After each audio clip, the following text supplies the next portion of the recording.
நாம் எடுத்துக்கொள்ளுவோம். என்னோடு கூட திருப்பிக் கொள்ளுங்கள்.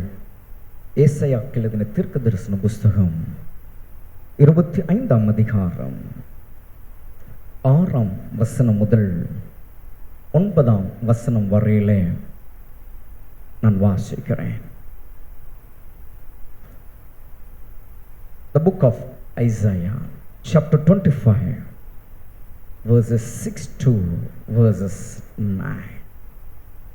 25ஆம் அதிகாரம் 6ஆம் வசனம் முதல் 9ஆம் வசனம் வரையிலே நாம் வாசிப்போம்.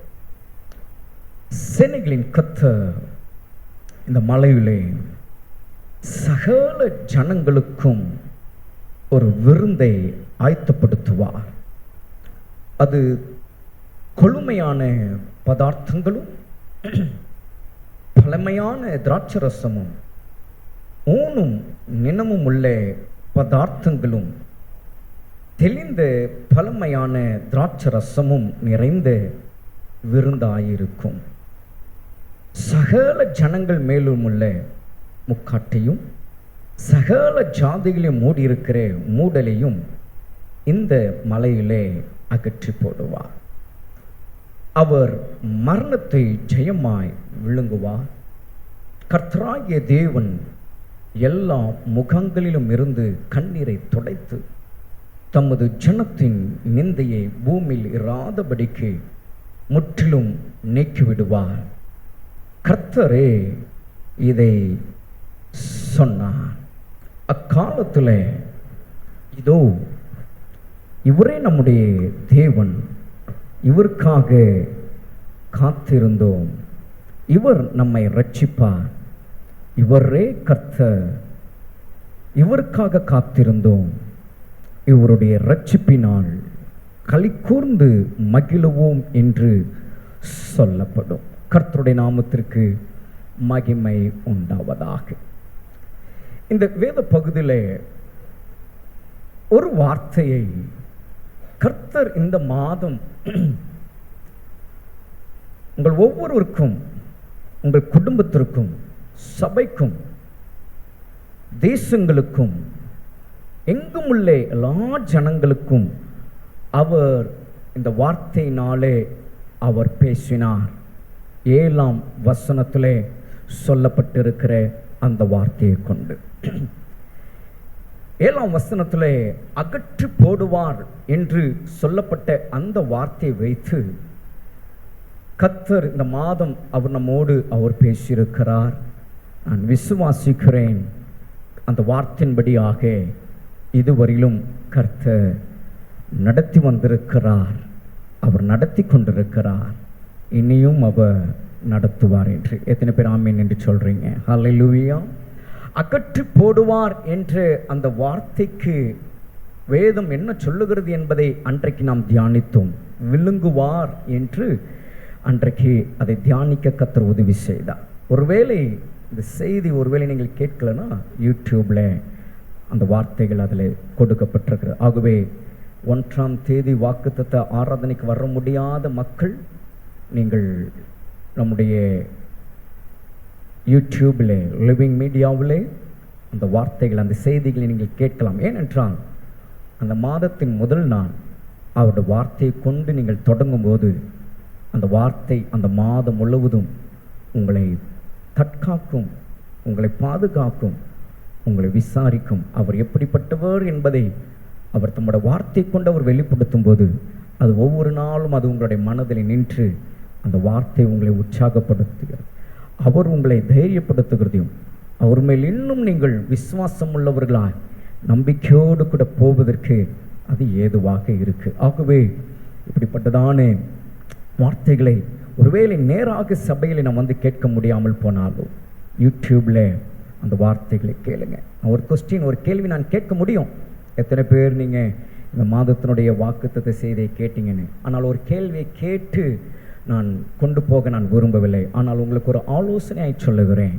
கர்த்தருடைய வார்த்தையை சபையிலே நாம் கேட்க முடியவில்லை என்றாலும், வர முடியாமல் போனாலும், சோஷியல் மீடியா மூலமாக யூடியூப்ல நம்முடைய வார்த்தைகள் அங்கே வைக்கப்பட்டிருக்கிறது.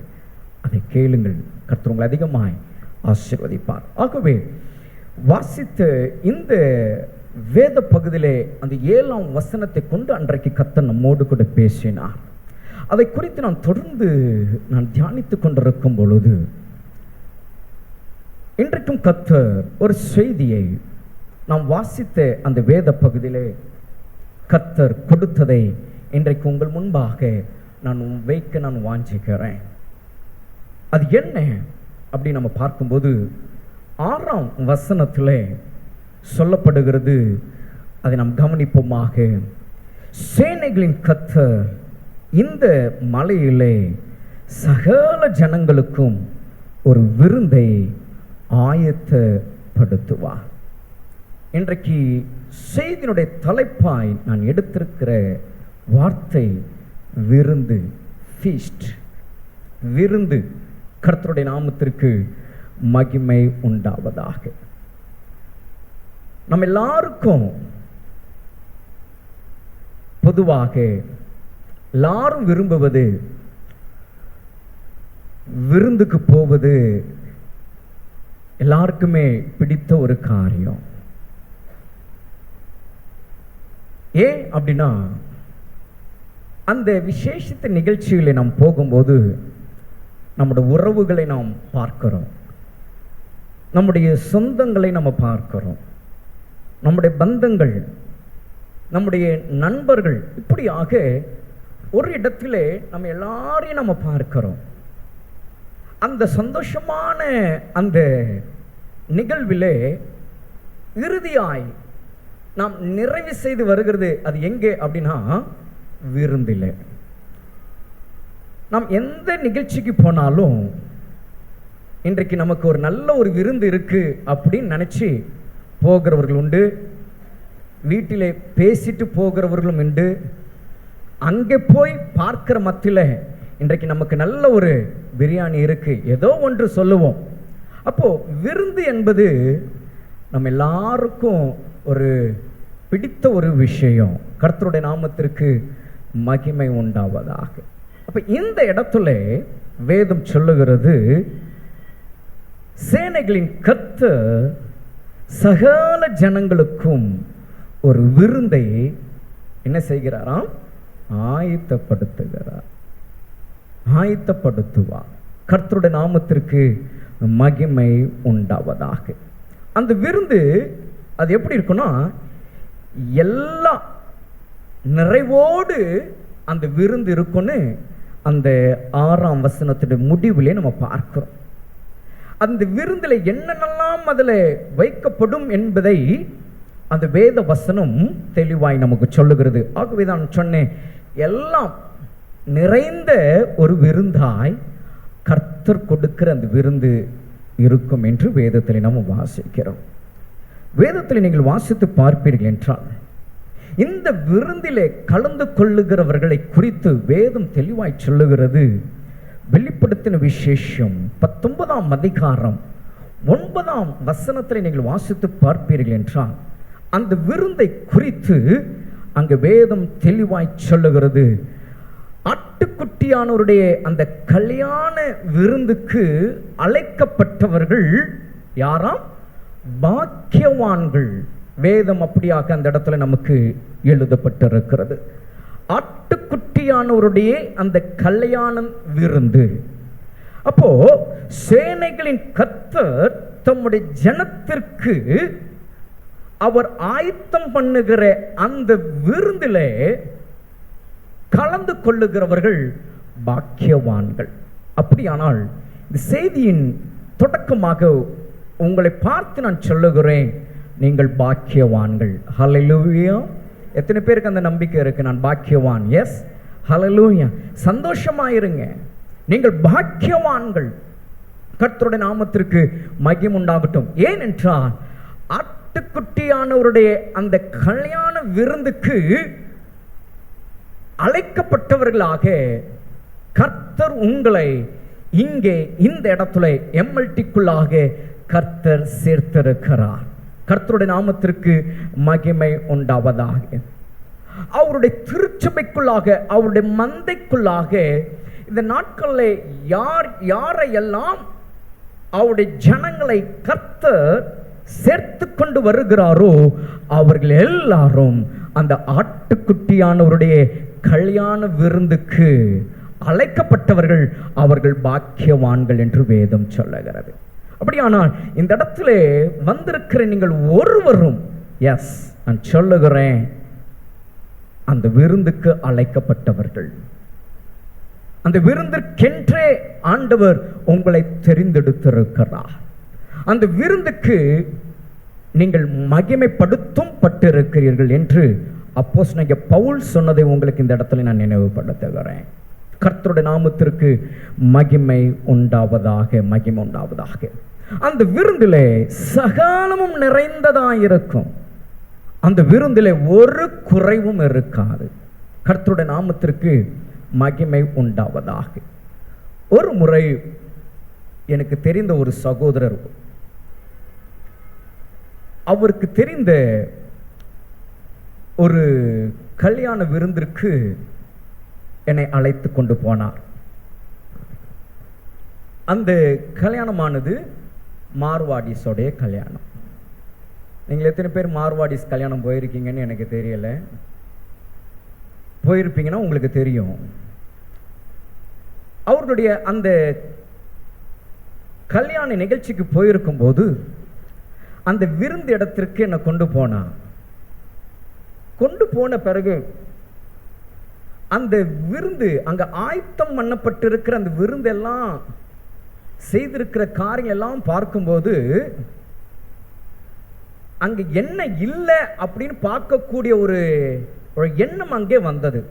இங்க என்னதான் இல்லை, ஏன்னா எல்லாமே இருக்கு, இதுல என்னதான் அவங்க வைக்கல, இதுல என்னதான் அவங்க மிஸ் பண்ணிருக்கிறாங்க, எதை அவங்க தவற விட்டு இருக்கிறாங்க, யோசிக்கக்கூடிய நிலைக்கு அந்த கல்யாண விருந்துல எல்லாம் நிறைந்ததான் இருக்கு. ஒரு நான்வெஜ் என்றால் நான்வெஜ்ல எத்தனை வெரைட்டி வைக்கணுமோ அத்தனை வெரைட்டியா இருக்கு. வெஜிடேரியன்ல எத்தனை வெரைட்டி இருக்குமோ அத்தனை வெரைட்டியும் வெஜிடேரியன்ல செஞ்சிருக்கிறாங்க. டிஃபன் ஐட்டம்ல அதுல என்னென்னலாம் வைக்க முடியுமோ அவையெல்லாம் வச்சிருக்கிறாங்க. சாட் ஐட்டம்ல இப்படி எல்லாம், ஐஸ்கிரீமே ஒரு 12 வகை வச்சிருந்தாங்க. பார்க்கும்போது என்னதான் இல்லை அப்படின்றது தான் ஒரு யோசிக்க வச்சது. இப்ப பாருங்க, ஒரு கல்யாண விருந்து அப்படின்னு சொல்லும் பொழுது ஒரு நல்ல ஒரு ஐஸ்வர்யவான்களுடைய அந்த திருமணத்துல அந்த கல்யாண விருந்துக்கு போனா நிறைவாய் இருக்கிறது போல நம்முடைய தேவனாகிய கர்த்தர் அவர் ஐஸ்வர்ய சம்பந்தர் என்று வேதம் சொல்லுகிறது. நம்முடைய தேவனாகிய கர்த்தர் அவர் ஆயத்தம் பண்ணுகிற அந்த விருந்தும் எப்படிப்பட்டதா இருக்கான், நிறைவுள்ள ஒரு விருந்தாய் அது ஆயத்தமாக்கி கொண்டிருக்கிறது. அந்த விருந்து வேற யாருக்கும் இல்லை, இந்த நாளில் இந்த சத்தத்தை கேட்டுக்கொண்டிருக்கிற உங்களுக்கும் எனக்கும் திருச்சபைக்கும் இந்த வார்த்தை கேட்டுக்கொண்டிருக்கிற ஒவ்வொரு கர்த்தருடைய பிள்ளைகளுக்கும் அவர் ஆயத்தப்படுத்தி கொண்டிருக்கிறார். இந்த விருந்தில் போகிற கர்த்தருடைய பிள்ளைகளுக்கு ஒரு 3 காரியங்கள், அதை தான் இன்றைக்கு நான் உங்களோடு வைக்க விரும்புகிறேன். அந்த மகிமையான அந்த விருந்தில் பாக்கியவான்களாக எண்ணப்பட்டவர்கள் அந்த விருந்துக்கு போகும்போது அந்த விருந்தில் ஒரு 3 காரியங்கள். பொதுவா உலகத்தில் நடைபெறுகிற நிகழ்ச்சிகளில் எந்த நிகழ்ச்சிகளாக இருக்கட்டும், முடிந்து போகும்போது அந்த விருந்து முடிச்சு போகும்போது யாரும் என்ன செய்வதில்லை, இப்பெல்லாம் வெறுமையாய் அனுப்புறதில்லை. ஏதாவது ஒரு காம்ப்ளிமெண்ட் ஒன்று கையில் என்ன செய்கிறாங்க, கொடுத்து அனுப்புகிறாங்க. அவர்களுடைய பெலனுக்கு நல்ல ஒரு காம்ப்ளிமெண்ட், ஒரு கிஃப்ட் ஒன்று கொடுத்து அனுப்புகிறாங்க. அது அவர்களுடைய சந்தோஷத்தை வெளிப்படுத்துகிறது, அது அவர்களுடைய மகிழ்ச்சியை காண்பிக்கிறது, தங்களுடைய நிறைவு. அந்த நிகழ்ச்சியில் நாம் கலந்து கொண்டதனுடைய அந்த சந்தோஷத்தினுடைய நிறைவை அவர்கள் வெளிப்படுத்துகிறார்கள். அதுதான் அந்த காம்ப்ளிமெண்ட். அதே விதமாக நம்முடைய தேவனாகிய கர்த்தரும் அவர் ஆயத்தம் பண்ணி கொண்டிருக்கிற அந்த கல்யாண விருந்துக்கு போகிற அழைக்கப்பட்டவர்களாகிய நாம் அந்த விருந்துக்கு போகும்போது அந்த விருந்திலே அவர் நமக்கு கொடுக்கிற சந்தோஷத்திலும் மகிழ்ச்சியிலும் நிறைவாய் அவர் நமக்கு ஒரு காம்ப்ளிமெண்ட் அதை கொடுக்கிறார். அந்த காம்ப்ளிமெண்ட், அந்த கிஃப்ட்ல ஒரு 2 காரியங்கள் எக்ஸ்ட்ரா அதில் வருது. அது என்ன என்கிறது தான் 3 காரியங்களை நம்ம பார்க்க போகிறோம். ஒன்று கேரண்டி, 2வது வாரண்டி, 3வது கிஃப்ட் வவுச்சர். இதெல்லாம் நம்ம வெளியே கேட்கிற வார்த்தைகள், உலகத்தில் கேட்கிற வார்த்தைகள். ஒரு பொருள் வாங்குறோம்னா அந்த பொருளுக்கு வாரண்டி ப்ளஸ் கேரண்டி கொடுப்பாங்க. இப்போ ஒரு சில இடத்துல என்ன பண்ணுறாங்கன்னா, அடுத்த பொருளும் அவங்கள்ட்டே வாங்கணும்னு சொல்லி ஒரு கிஃப்ட் வவுச்சர் என்ன பண்ணிடுறாங்க, கொடுத்துட்றாங்க. இந்த பொருளை நீங்கள் வாங்கினீங்கன்னா இத்தனை % உங்களுக்கு நாங்கள் என்ன பண்ணுறோம், டிஸ்கவுண்ட் பண்ணுறோம். ஒரு கிஃப்ட் வவுச்சர். அப்போ உலகத்தில் நடைமுறையில் வந்த காரியங்கள், அப்போ அது எப்படி வந்திருக்கும் அப்படின்னு நான் யோசிக்கும் போது, இந்த காரியங்கள் ஆண்டவர் சொல்லப்பட்டிருக்கிற இந்த காரியங்கள் நான் பார்க்கும்போது நான் சிந்திக்கிறேன், இதையெல்லாம் படிக்கிற ஏதோ ஒரு மனுஷன் சிந்திக்கும் போது அவனுக்குள்ளாக தோன்றின காரியங்கள் தான் இன்றைக்கு உலகத்தில் வியாபார ரீதியாக அதை வெளியே கொண்டு வந்து அதை பயன்படுத்துகிறார்கள் என்று நான் நினைக்கிறேன். ஏனென்றால் இன்றைக்கு உலகத்தில் செய்யப்படுகிற காரியங்கள் அது முன்னமே வேதத்தில் அதை சொல்லப்பட்டிருக்கிறது. அப்ப கல்யாண விருந்துக்கு அழைக்கப்பட்டவர்களுடைய அந்த விருந்திலே தரப்படுகிற 3 காரியங்கள் என்னன்னா, ஒன்று கேரண்டியான ஒரு காரியம் அந்த விருந்தில் கலந்து கொள்ளுகிறவர்களுக்கு தரப்படுகிறது. இன்னொன்று வாரண்டி, ஒன்று அந்த விருந்தில் கலந்து கொள்ளுகிறவர்களுக்கு தரப்படுகிறது. 3வது அந்த விருந்திலே, அந்த கல்யாண விருந்திலே என் அப்பன் இயேசு கிறிஸ்துவோடு அந்த விருந்திலே இருக்க போகிறவர்களுக்கு இன்னொரு கிஃப்ட் வவுச்சர் ஒன்று கொடுக்கப்பட போகிறது. அது 3 நம்முடைய வாழ்க்கையில உலகம் கொடுக்க கூடாத ஒரு மேன்மையான மகிமையான காரியங்களாய் அது இருக்கும் என்பதை வேதம் திட்டவட்டமாக அது நமக்கு காட்டுகிறது. அது என்ன என்று நம்ம பார்க்கும்போது, முதலாவது ஒரு காரியம், அந்த காரியத்தை குறித்து, முதலாவது காரியத்தை குறித்து 1ஆம் தேதி வாக்குத்தத்த ஆராதனையிலே பார்த்தோம். ஆனால் இன்றைக்கு அது சற்று வேறு விதமாக நம்ம அதை தியானிக்க போகிறோம். அன்றைக்கு அகற்றிவிட்டார் என்ற அந்த தலைப்பின் கீழாக அவர் விழுங்குகிறார் என்று அன்றைக்கு நம்ம தியானித்தோம். ஆனால் இன்றைக்கு அது அல்ல. இன்றைக்கு கர்த்தருடைய ஆவியானவர் சபையோடு இன்றைக்கு அவர் சொல்லுகிற அந்த கேரண்டி என்ன அப்படின்ற அந்த காரியங்களை இன்றைக்கு நம்ம பார்க்க போகிறோம்.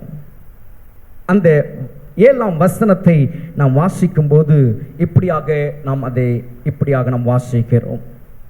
சகல ஜனங்கள் மேலும் உள்ள முக்காட்டையும் சகல ஜாதிகளையும் மூடியிருக்கிற மூடலையும் இந்த மலையிலே அகற்றி போடுவார் என்று வேதம் சொல்லுகிறது. அகற்றி போடுவார். Destroy. He will destroy everything. Everything. If it is anything, எதுவாக இருந்தாலும், என்னவாக இருந்தாலும், கர்த்தருடைய பிள்ளைகளுக்கு எதிராய் நிற்கிற எந்த காரியங்களாக இருந்தாலும், கர்த்தருக்கும் அவர்களுக்கும் இடையே மறைவாய் நிற்கிற எந்த விஷயங்களாக இருந்தாலும் அவைகளை அகற்றி போடுவார் என்று வேதம் சொல்லுகிறது. அப்ப அந்த அகற்றி போடுவார் என்று சொல்லும்போது என்னென்ன காரியங்களாம் அந்த வசனத்துல 2 காரியங்கள் பார்க்கிறோம். என்னன்னா, முக்காடு, 2வது மூடல் என்ற அந்த 2 வார்த்தை அங்கே சொல்லப்படுகிறதை நாம் பார்க்கிறோம். ஒன்று முக்காடு, 2வது மூடல்.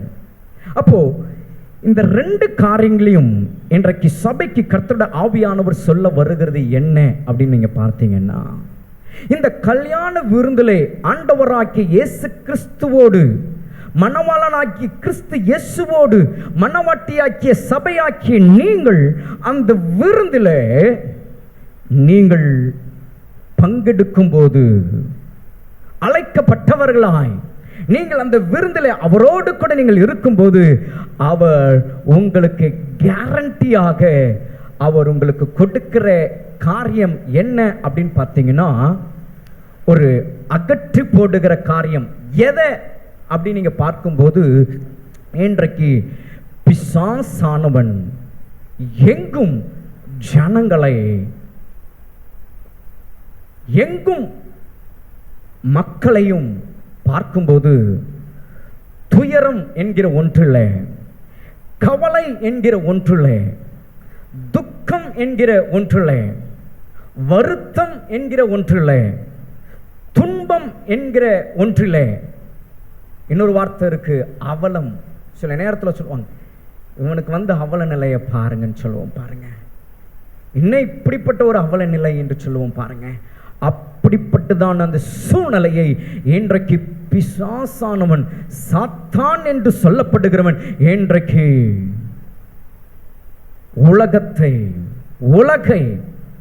உலகத்தில் வாழுகிற மக்களை ஒரு இருளான ஒரு அனுபவமாக, இப்படிப்பட்டதான காரியங்களுக்கூடாக இன்றைக்கு அவன் நடத்தி கொண்டிருக்கிறான். இன்றைக்கு மக்களுடைய வாழ்க்கை பார்க்கும்போது துயரம் இல்லாதவர்கள் இல்லை, துன்பம் இல்லாதவர்கள் இல்லை, துக்கம் இல்லாதவர்கள் இல்லை, கவலை இல்லாதவர்கள் இல்லை, வருத்தம் இல்லாதவர்கள் இல்லை. இப்ப நான் சொல்லுகிற இந்த வார்த்தையில இதுல எல்லாமே எனக்கு எதுவுமே இல்லைங்க, நான் நல்லா இருக்கிறேன் அப்படின்னு சொல்றவங்க யாராவது இங்க ஒருவர் இங்க நம்ம இருக்கிறோமா? யோசிச்சு பார்த்தால் இல்லை. ஒரு கேள்விக்குறிதான், ஒரு கேள்விக்குறியில தான் இன்றைக்கு நாம் இந்த வார்த்தையை நாம் கேட்டுக்கொண்டிருக்கிறோம். ஏன்? ஏதோ ஒரு கவலை நமக்குள்ளாக வந்து கொண்டே இருக்கு. ஏதோ ஒரு துன்பத்திலே நாம் இருக்கிறோம், ஏதோ ஒரு துக்கத்திலே நாம் போய் கொண்டிருக்கிறோம், ஏதோ ஒரு துயரத்திலே நாம் மூழ்கி இருக்கிறோம், ஏதோ ஒரு வருத்தம் நம்மளை அமிழ்த்து கொண்டிருக்கிறது. இந்த செய்தியை கேட்டுக்கொண்டிருக்கிறவங்களோட வாழ்க்கையில ஏதோ ஒரு விஷயங்கள், ஏதோ ஒரு காரியங்கள், பிசாசானவன் இந்த காரியங்களை நம் வாழ்க்கையில வைத்து இன்றைக்கு ஒரு சமாதானம் இல்லாத ஒரு சூழ்நிலைகளை கொண்டு போவதை இன்றைக்கு நாம் அறிந்திருக்கிறோம். ஒருவேளை இந்த வார்த்தை கேட்டுக்கொண்டிருக்கிற உங்களுடைய வாழ்க்கையில இவைகளிலே ஏதாகிலும் ஒன்றில், இல்லாவிட்டால் நீங்கள் சொல்லுகிற அத்தனையும் என்னோட வாழ்க்கையில நான் எதிர்கொண்டிருக்கிறேன், நான் ஃபேஸ் பண்ணி கொண்டிருக்கிறேன் அப்படின்னு சொல்லுவீங்கன்னா, இன்றைக்கு ஆண்டவர் ஒரு கேரண்டி கொடுக்கிறார்.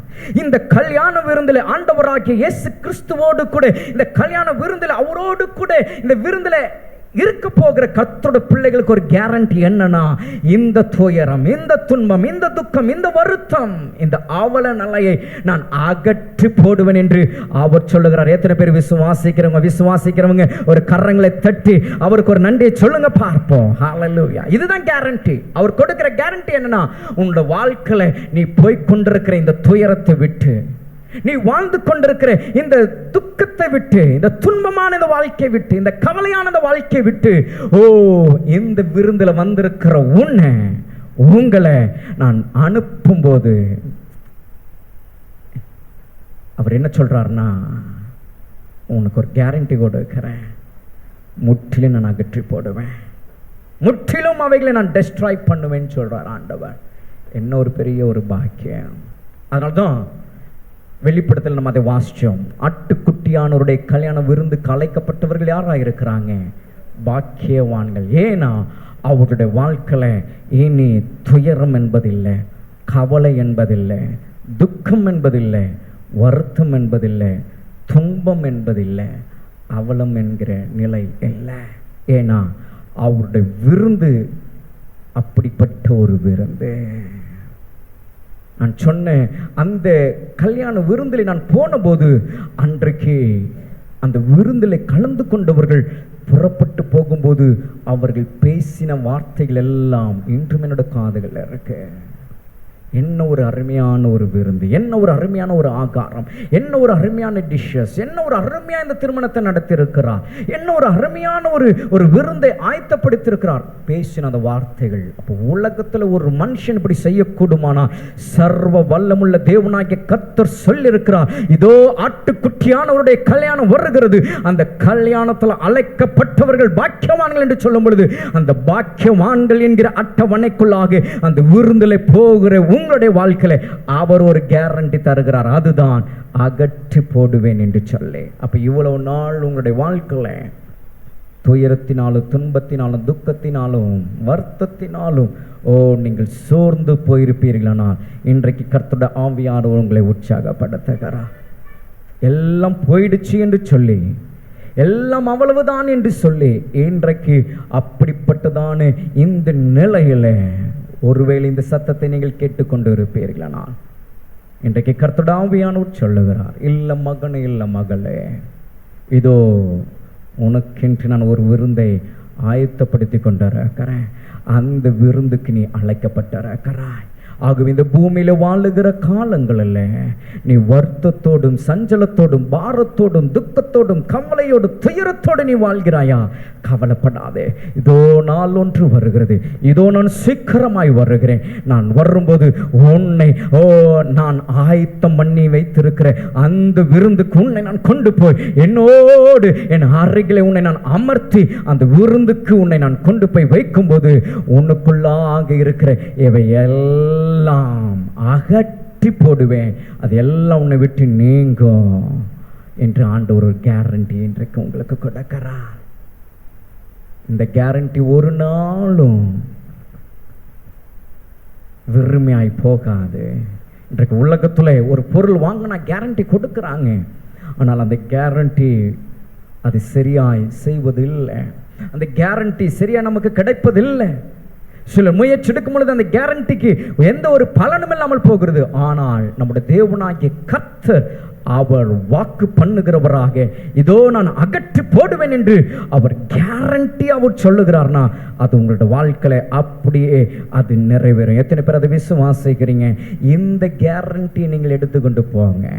ஏன்னா நீங்கள் விருந்துக்கு அழைக்கப்பட்டவர்கள், நீங்கள் விருந்துக்கு அழைக்கப்பட்டவர்கள். ஹல்லேலூயா. கர்த்தருடைய நாமத்திற்கு மகிமை உண்டாவதாக, மகிமை உண்டாவதாக. என்னுடையவர், நான் என்றென்றும் அவருடையவன். பாடுவோமா எல்லாம்? என்னுடையவர், நான் என்றென்றும் அவருடையவன். சாரோனின் ரோஜா பள்ளத்தாக்கில் லீலி, என்னையும் கவர்ந்து கொண்டவரே, தம் நேசத்தால் என்னையும் கவர்ந்து கொண்டவரே. சாரோனின் ரோஜா பள்ளத்தாக்கில் லீலி, என்னையும் கவர்ந்து கொண்டவரே, தம் நேசத்தால் என்னையும் கவர்ந்து கொண்டவரே. பாடலை நம்மள கரங்களை தட்டி பாடலாமே. இசைதான் வாசிக்க ஆள் இல்லை, ஆனால் கர்த்தர் நமக்கு நல்ல கரங்களை கொடுத்துருக்கிறார். செய்தி தான் நம்ம அப்படியே கேட்குறோம், பாட்டும் அப்படியே பாடணும்னு இல்லையே. நல்ல கொஞ்சம் கரங்களை தட்டி நம்ம பாடுவோம். நம்ம பாடின பாடல் என்ன? என் நேசு என்னுடையவன், நான் அவருடையவன். இந்த கம்யூனிகேஷன் எதை காண்பிக்குதுன்னா, அவருடைய விருந்துக்கு நான் சொந்தக்காரன், நான் சொந்தக்காரி என்பதுதான். நல்ல கரங்களை ஒன்று போல தட்டி உற்சாகமாய் நம்ம பாடுவோம் இந்த பாடல். அந்த ஒரு லைனை மட்டும், என்னை என்னுடையவன், நான் என்றென்றும் அவருடையவன். பாடுவோமா? எஸ். என்னை என்னுடையவன், நான் என்றென்றும் அவருடையவன். சாரோனின் ரோஜா பள்ளத்தாக்கில் லீலி, என்னையும் கவர்ந்து கொண்டவரே, தம் நேசத்தால் என்னையும் கவர்ந்து கொண்டவரே. சாரோனின் ரோஜா பள்ளத்தாக்கில் லீலி, என்னையும் கவர்ந்து கொண்டவரே, தம் நேசத்தால் என்னையும் கவர்ந்து கொண்டவரே. ஆமென்.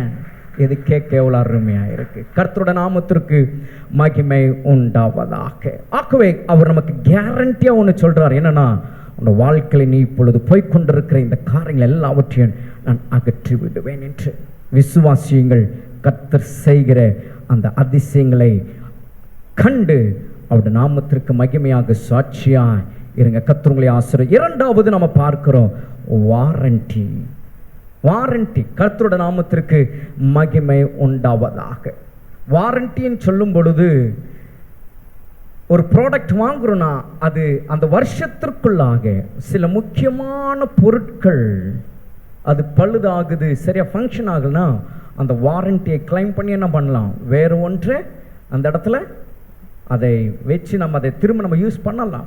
வாரண்டி. கர்த்தருடைய நாமத்திற்கு மகிமை உண்டாவதாக. அப்ப இந்த இடத்துல கர்த்தர் சொல்லுகிற ஒரு காரியம், இந்த விருந்தில் கலந்து கொள்ளுகிறவர்களுக்கு, பாக்கியவான்கள் என்கிற அந்த அட்டவணைக்குள்ளாக வருகிறவர்களுக்கு வாரண்டி ஒன்றை அவர் கொடுக்கிறார். அது என்ன என்று நம்ம பார்க்கும் பொழுது 8ஆம் வசனத்திலே அதை நாம் வாசிக்கிறோம். If you read the verses 8, we see like this. 8ஆம் வசனத்திலே, அவர் மரணத்தை ஜெயமாக விழுங்குவார். கர்த்தராகிய தேவன் எல்லா முகங்களிலும் இருந்து கண்ணீரை துடைத்து தமது ஜனத்தின் நிந்தையை பூமியில இராதபடிக்கு முற்றிலும் நீக்கிவிடுவார். கர்த்தரே இதை சொன்னார். கர்த்தருடைய நாமத்திற்கு மகிமை உண்டாவதாக. இரண்டாவதாக வாரண்டி என்று இந்த இடத்துல கர்த்தர் தம்முடைய பிள்ளைகளுக்கு தருகிற ஒரு காரியம் என்னவென்றால், நீக்கி விடுவாராம். நீக்கி விடுவார். ஆங்கிலத்தில் சொல்லப்படுது, it's take away. It's take away. நீக்கி விடுவார். அப்போ எந்த காரியங்களை அவர் நீக்குகிறாராம்?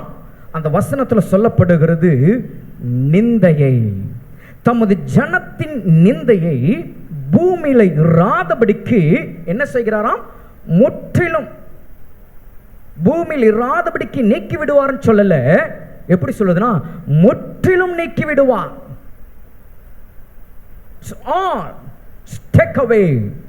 கர்த்தருடைய நாமத்திற்கு மகிமை உண்டாவதாக. நிந்தை. நிந்தை.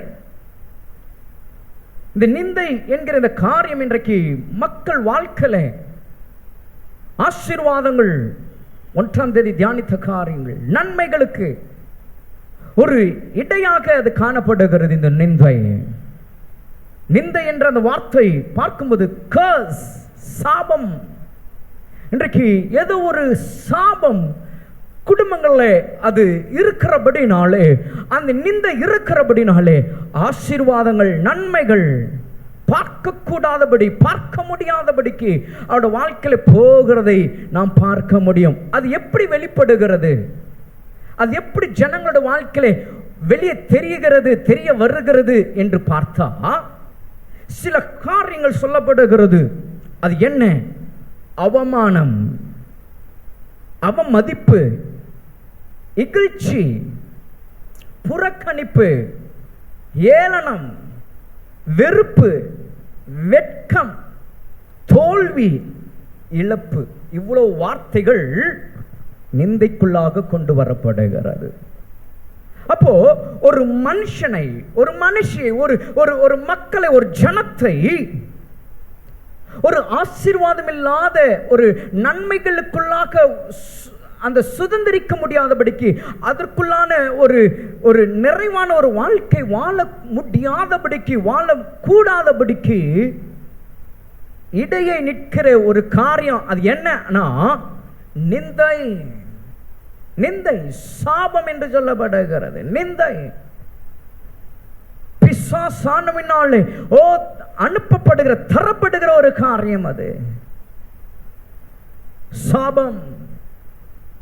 இப்போ சாபத்தை குறித்த ஒரு காரியத்தை பேசுனா அது வேறு செய்தியாய் போயிடும். ஆனா இன்றைக்கு அந்த நிந்தை உள்ள ஒரு வாழ்க்கை, இன்றைக்கு ஒருவேளை இந்த சத்தத்தை கேட்டுக்கொண்டிருக்கிற கர்த்தருடைய பிள்ளைகள் நாம் இருப்போமானால், ஒருவேளை நமக்குள்ளாக ஒரு கேள்வி, என்னோட வாழ்க்கையில் நிந்தையா?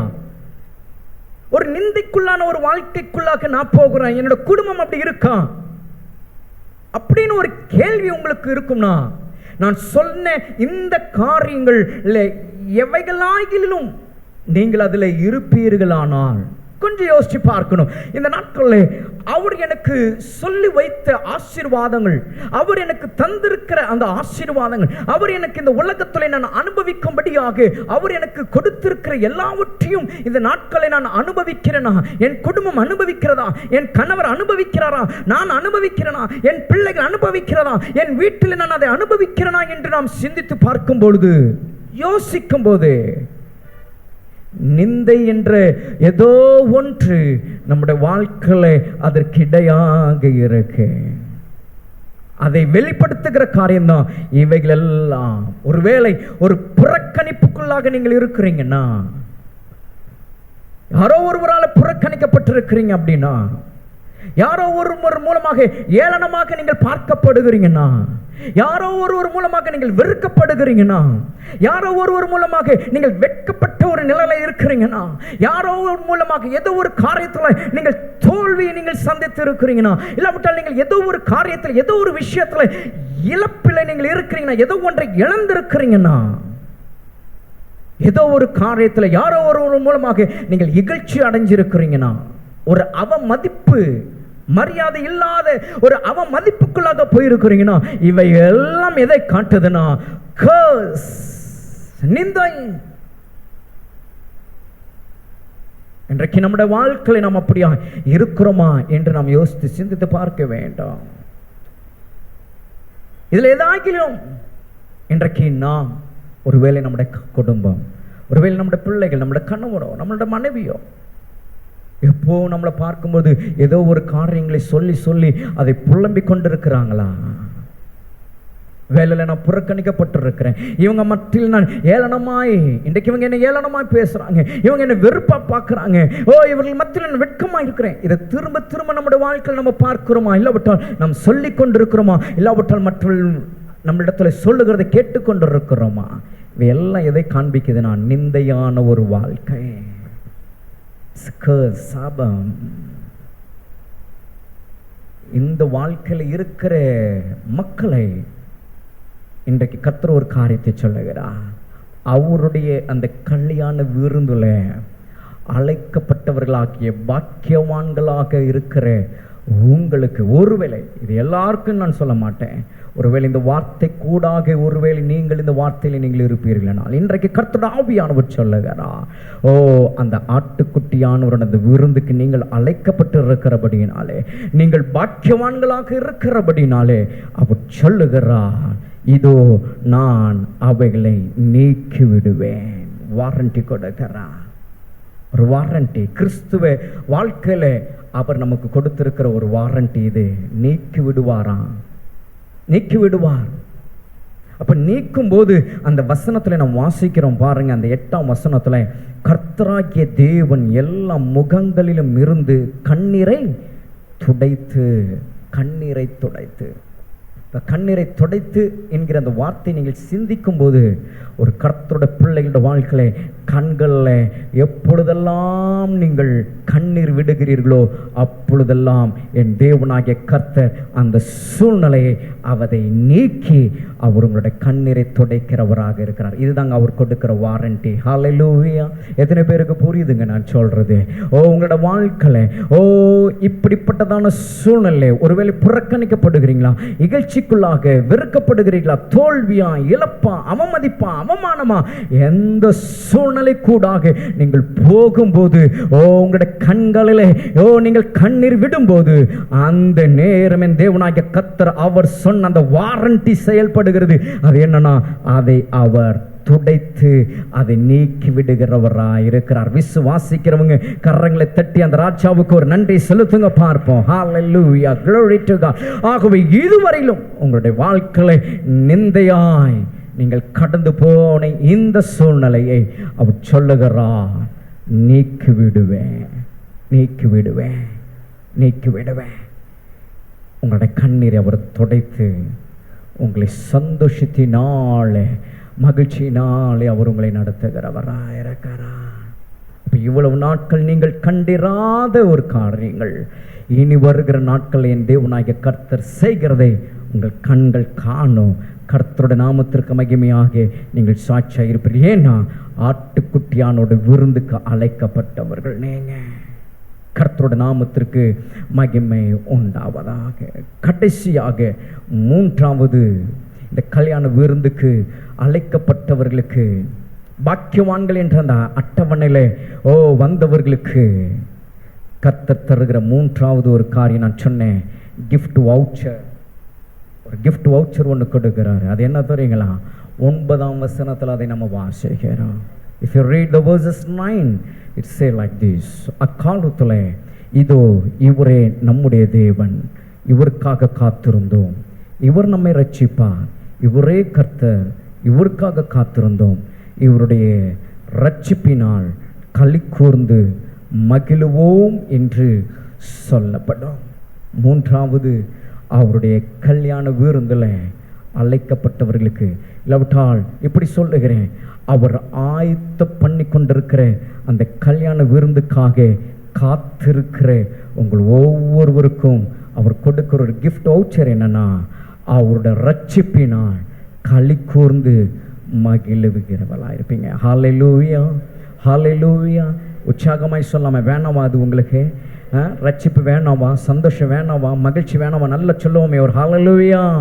கர்த்தரோட நாமத்திற்கு மகிமை உண்டாகட்டும். அவர் ஸ்பெஷலாக ஒரு கிஃப்ட் வவுச்சர் கூட ஒன்று கொடுக்கிறார். என்னன்னா, அவருடைய ரட்சிப்பினால் களி கூர்ந்து மகிழ்ந்திருப்பீங்க. இன்றைக்கு இதற்கு தான் நாம் இந்த நாட்களில் காத்திருக்கிறோம். ஒரு சந்தோஷமான காலங்கள், ஒரு மகிழ்ச்சியான ஒரு தருணம். நம்மளோட வீட்டில் இருக்கும் பொழுது, கணவரோடு கூட இருக்கும்போது, மனைவியோடு கூட இருக்கும்போது, பிள்ளைகளோடு கூட இருக்கும்போது, வேலை இடத்துல இருக்கும் பொழுது, நாம் எங்க ஒரு இடத்திற்கு போகிறோம்னா அந்த இடத்துல ஒரு மகிழ்ச்சி, ஒரு சந்தோஷம் வேணும் என்று நம்ம எதிர்பார்க்கிறோம். இதுவரைக்கும் ஒருவேளை அது நமக்கு கிடைக்காமல் இருந்திருக்கலாம். கணவரை நீங்கள் பார்க்கும்போது, மனைவியை பார்க்கும்போது, பிள்ளைகளை பார்க்கும் பொழுது, வேலையிடத்தில் நீங்கள் இருக்கும் பொழுது, இதுவரையிலும் உங்களுக்கு கிடைக்காது, நீங்கள் பார்த்திராத ஒன்றை என் தேவனாகிய கர்த்தர் சொல்லுகிறார். இந்த கிஃப்ட் வவுச்சர் என்ன? நீங்கள் அவருடைய ரட்சிப்பினால் களி கூர்ந்து மகிழ்ந்திருப்பீங்க. கர்த்தரோட நாமத்திற்கு மகிமை உண்டாவதாக. ஆகவே நாம் பாடின ஒரு பாடல்ல நாம் இப்படியாக ஒரு சரணத்தை நாம் பாடினோம். அவர் நமக்கு செய்த எல்லாம் நாம் நினைக்கும் போது, ரட்சிப்பின் பாத்திரத்தை ஏந்தி நான் உம்மை உயர்த்துவேன் என்று நம்ம பாடினோம். எஸ், அந்த ரட்சிப்பின் களி கூறுதல், அந்த மகிழ்ச்சியை கர்த்தர் உங்கள் ஒவ்வொருவருக்கும் கர்த்தர் கொடுக்கிறவராக இருக்கிறார். அது எங்க நமக்கு கிடைக்குதுன்னா, அவருடைய அந்த விருந்திலே அது நமக்கு கிடைக்குது. அப்போ இந்த 3 காரியங்கள் இந்த பூமியிலே இன்றைக்கு நாம் எதற்காக தவித்து கொண்டிருக்கிறோமோ, எதற்காக நாம் காத்திருக்கிறோமோ, எதற்காக நாம் பிரயாசப்படுகிறோமோ, அது 3ஐயும் தேவன் நமக்காக அதை அவர் வைத்திருக்கிறார். அது யாருக்கு கிடைக்கும்? அந்த கல்யாண விருந்தில் போகிறவர்களுக்கே அது கிடைக்கும். வேதத்தில் நீங்கள் வாசிக்கும் பொழுது என் அப்பன் இயேசு கிறிஸ்து சொல்லுகிறார். மத்திய சுவிசேஷம் 22ஆம் அதிகாரத்தில் நீங்கள் வாசிக்கும் பொழுது அங்கே 3ஆம் வசனமும் 5ஆம் வசனம், 6ஆம் வசனம், 8ஆம் வசனம், இவைகளை நீங்கள் வீட்டில் போய் நீங்கள் வாசித்து பாருங்கள். உங்களுக்கு தெரிந்த ஒரு காரியம் தான். என் அப்பன் இயேசு சொல்லுகிறார், பரலோக ராஜ்யம் ஒரு கல்யாண விருந்துக்கு அது சொல்லப்படுகிறதாக நம்ம அந்த இடத்துல பார்க்கிறோம். அந்த எஜமான் தன்னுடைய ஊழியர்களை அனுப்பி அந்த விருந்துக்கு அழைக்கப்பட்டவர்களை அவர் அழைக்கிறார். விருந்து ஆயத்தமாயிடுச்சு, விருந்து இப்பொழுது ரெடியா இருக்கு, அழைக்கப்பட்டவர்கள் வரும்படியாக ஊழியர்களுக்கு அவர் அனுப்புகிறார். ஆனால் அவர்கள் போன இடத்துல அவள் கண்ட காரியங்களை அங்கே அவர்கள் வந்து அவங்க சொல்றாங்க. அந்த ஒரு 3 காரியத்தை நான் காட்ட நான் விரும்புகிறேன். எடுத்துக்கொள்ளுங்க, பார்க்கலாம். மத்தேயு சுவிசேஷம் 22ஆம் அதிகாரம் 3ஆம் வசனம், 5ஆம் வசனம், 6ஆம் வசனம் மற்றும் 8ஆம் வசனங்களிலே என்ன சொல்லப்படுதுன்னா, அந்த கல்யாண விருந்துக்கு அழைக்கப்பட்டவர்கள் சொன்ன காரியங்கள் அந்த இடத்துல என்ன பார்க்கிறோன்னா, அவர்கள் வர மனதில்லாது இருந்தார்கள் என்று வேதம் சொல்லுகிறது. அந்த விருந்துக்கு வர மனமில்லாமல் இருந்தார்களாம். 2வது 5வது வசனத்தில் நீங்கள் வாசிங்கன்னா, அந்த விருந்தை அவர்கள் அசட்டை பண்ணினார்களாம். 6ஆம் வசனத்தில் வாசிக்கிறோம், அதை அவமானப்படுத்தினார்களாம். 8ஆம் வசனத்தில் நீங்கள் வாசிக்கும் பொழுது அங்கே வேதம் சொல்லுகிறது, அதை அபாத்திரமாய் எண்ணினார்களாம். அபாத்திரமாய் அபாத்திரமாய். அப்ப பாத்தீங்களா, மனமில்லை. அடுத்தது அவங்க அசட்டை பண்ணாங்க, அவமானப்படுத்தினாங்க, அபாத்திரமாக்கினாங்க. ஓ, முடிவு என்ன என்று நீங்க அந்த அதிகாரத்தில் கீழே வாசிச்சுட்டு வந்தீங்கன்னா, என் அப்பன் இயேசு சொல்லுகிறா. தேவனுடைய சனமே, இன்றைக்கு கர்த்தருடைய வார்த்தை உங்களுக்கு நேராக சொல்லப்பட்டிருக்கு. அந்த கல்யாண விருந்துக்கு இதோ சகல ஜனங்களுக்கும் அவள் விருந்தை அவர் ஆயத்தப்படுத்துகிறார். அந்த விருந்துக்கு அழைக்கப்பட்டவர்களாக கர்த்தர் உங்களை தெரிந்தெடுத்திருக்கிறபடினாலே இன்றைக்கு இந்த சத்தத்தை நீங்கள் கேட்கும்படியாக கர்த்தருடைய ஆவியானவர் உங்களை அழைத்து வந்திருக்கிறார். இந்த சத்தத்தை கேட்டு தேவனுடைய சொன்னமே, இந்த அழைப்பிற்கு உங்களை நீங்கள் முழுவதுமாக ஒப்பு கொடுத்து அந்த கல்யாண விருந்திற்கு வர அவர்களை போல அல்ல. தேவனுடைய சொன்னமே, என் அப்பன் இயேசு கிறிஸ்து இன்றைக்கு ஒரு அழைப்புதலை மறுபடியும் உங்களுக்கு கொடுக்கிறார். இந்த அழைப்புதலை ஏற்று அவருடைய ராஜ்யத்திற்கு அவரோடு கூட, ஆட்டுக்குட்டியானவரோடு கூட, மணவாளனோடு கூட அந்த கல்யாண விருந்துல நீங்கள் போய் அந்த விருந்துல இருந்துட்டீங்கன்னா இந்த 3 காரியங்களும் அவர் உங்களுக்கு செஞ்சு முடிக்கிறவராக இருக்கிறார். அதற்கு பிறகு நீங்கள் வெளிப்படுத்தின விசேஷம் 19ஆம் அதிகாரத்தில் வாசிச்சு பார்த்தீங்கன்னா, அங்க வேதம் சொல்லுகிறது, அவர் என்றென்றும் அவர்களோடு கூட இருக்கிறாராம், அவர்களும் என்றென்றும் அவரோடு கூட இருக்கிறார்களாம்.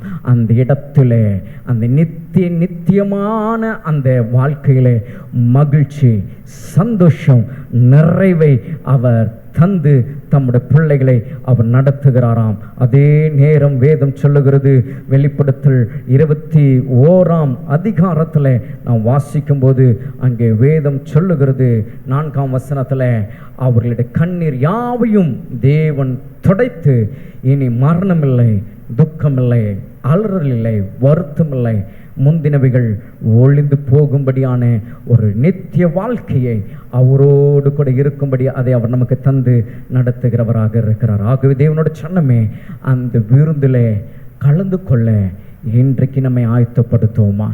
இன்றைக்கு அப்படிப்பட்ட ஒரு ஆயத்தத்தை தான் நம்முடைய தேவனாகிய கர்த்தர் இன்றைக்கு அவருடைய மாம்சத்தையும் அவருடைய இரத்தத்தையும் அவர் நமக்கு ஏற்படுத்தியிருக்கிறார். அந்த விருந்துக்குள்ளாக போக நம்மளை பரிசுத்தப்படுத்தி கொள்ளும்படி, நம்மை நீதிமான்களாக, நம்மளை உத்தமம் உள்ளவர்களாக நம்மளை தொடர்ந்து கர்த்தர் நடத்தும்படியாக தான் நம்முடைய தேவனாகிய கர்த்தர் கல்வாரி சிலுவையில் தம் ஜீவனை கொடுத்து, தம் சரீரத்தை கொடுத்து, அவருடைய மாம்சமும் அவருடைய ரத்தமும் இன்றைக்கு அந்த உடன்படிக்கை நிறைவேற்றும்படி என்னை நினைவு கூறும்படியாக இதை செய்யுங்கள் என்று சொன்னவருடைய கட்டளையை இன்றைக்கு நிறைவேற்றும்படி கர்த்தர் நமக்கு அதை ஆயத்தப்படுத்தியிருக்கிறார். இதில் யார் ஒருவரெல்லாம் இதில் பங்கெடுக்கிறார்களோ அவர்கள் எல்லாரும் நம்முடைய தேவனாகிய கர்த்தர் என் அப்பன் இயேசு கிறிஸ்துனுடைய அந்த விருந்து, ஆட்டுக்குட்டியானவருடைய அந்த விருந்துக்கு அவள் தகுதி உள்ளவர்களாய் மாறுகிறார்கள். ஆக பிரியமானவர்களே, இந்த வார்த்தைகள் உங்களுடைய வாழ்க்கையில ஒரு பெரிய ஒரு மாற்றத்திற்கு நேராக, ஒரு ஆசீர்வாதங்களுக்கு நேராக உங்களை கொண்டு போகக்கூடிய ஒரு செய்தியாய் இன்றைக்கு கர்த்தருடைய ஆவியானவர் உங்களோடு கூட பேசுகிறார். இந்த வார்த்தைகளை கேட்ட நாம் இந்த நாட்களில் கிறிஸ்துவுக்குள்ளாக நாம் தொடர்ந்து பலப்பட கர்த்தருடைய ஆவியானவர் தொடர்ந்து நம்மை நடத்தும்படியாக இந்த வார்த்தைகள் உங்களுக்கு ஆசீர்வாதமாக இருக்கும்படி உங்களை நான் வாழ்த்துகிறேன். கர்த்தர் உங்களை ஆசீர்வதித்து தொடர்ந்து நடத்துவாராக.